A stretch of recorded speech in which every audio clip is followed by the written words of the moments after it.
So how do you find a good contractor to work on your house? And now this video is not about finding one that's available, because that's, at this day and age, half the battle.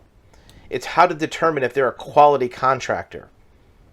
We'll do other videos, and we've done some in the past, about how to get one even to call you back. But assuming you have a contractor lined up that's willing to work for you, how do you make sure they're any good? How do you judge them? How do you vet them?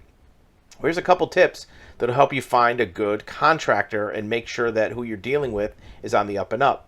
Put your comments below too and let us know what you think about all this, and if you have experience with good contractors or bad contractors, we want to hear it.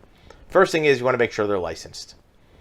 Contractors in almost every state require a very specific license to do business as a general contractor, subcontractor, electrician. Make sure they're licensed in your state. Make sure their license is valid, it has not expired.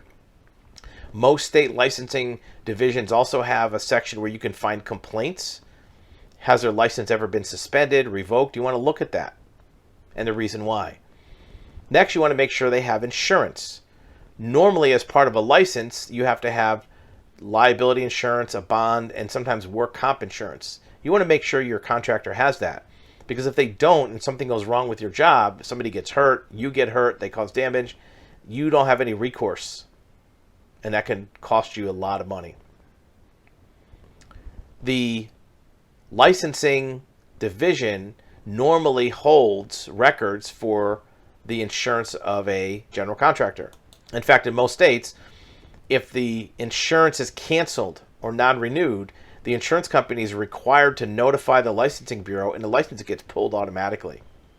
So check that part out too. Same with work comp, because you don't want somebody working on your job without insurance. If somebody falls off the roof, they could sue you, even though you are not the business, you're just the homeowner. Next, and this one might take a little work, you want to look at some prior jobs that has been done by that contractor. Pull some permits from the county records showing what work they've done in the past, what jobs they performed in the past. How did that work go? How long did it take? If you see a job that's similar to yours, let's say for putting a deck on a house, and they're telling you 30 days, but the last one took 4 months, well, now you know that maybe their estimate isn't that big a deal. You also want to look to see if there's any problems with those permits. Were the inspections completed the first time? Did they have to get 3 or 4 tries at an inspection approval? Did they file the right paperwork? You'll see that in the permit record for that job.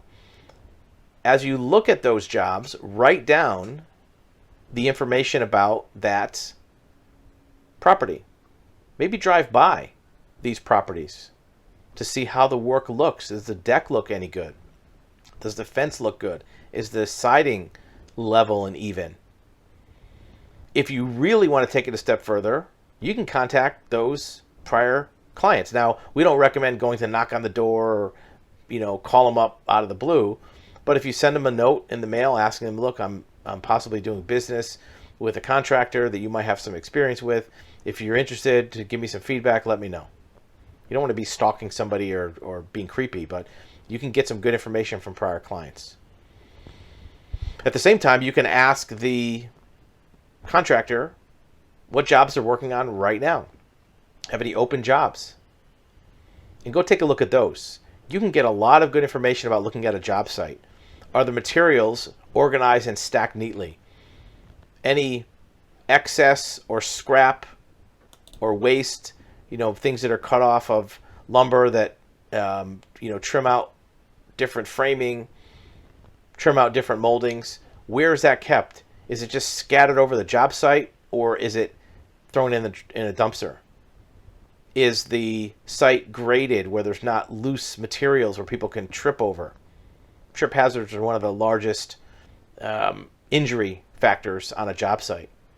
Also look to see if it looks safe. Are there ladders, scaffolding? And you can get a good idea of how a company runs its operation by how organized a job site looks, especially a building site. Because that's not something you have a lot of time to create over many years. An office, you look at an office and they have a lot of time over the years to make that look good. but a job site gets put together for a few months and then gets deconstructed. So look how their job site is staged. Are the vehicles parked neatly? Are they just scattered everywhere? Is there trash everywhere? Even look at something like beer bottles. We've seen, beer bottles on a job site. It's not a good look for a contractor. So take a look at the current job site to see how they're running their show. And last, take a look at their equipment and vehicles. Are they in good repair? Are they cleaned? Are there leaks? Do they look old? Not the vehicle that the salesperson comes to pitch the job and give you a quote, but the vehicles that are used on the job site. Maybe look at their staging yard off hours. Drive by their operation on the weekend to see how their equipment is parked in the yard. What does it look like? Are the hydraulics leaking all over the place? Is it covered? Is there junk everywhere? Remember, the relationship you have with a contractor is going to exist beyond just the time they're there. Certainly for that 3 or 4 months they're working on your property, you're going to have to deal with them. You're going to have to deal with them drinking, playing loud music, swearing on the job site. So you want to make sure that that is handled. But even if you can say, I can deal with that for 3 or 4 months, you're going to have to deal with the workmanship of that remodel, addition, new construction for years, maybe decades.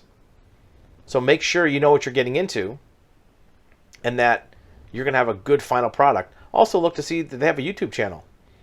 A lot of high quality builders now document and track some of their jobs, and you can get an idea of how their construction is done, how it's performed. There's a lot of great YouTube channels for builders. And even if you're not looking at one that you're going to hire, maybe there's one in another part of the country, you can watch the videos to see how a good contractor runs their job site and compare it to what you're seeing with your own 2 eyes.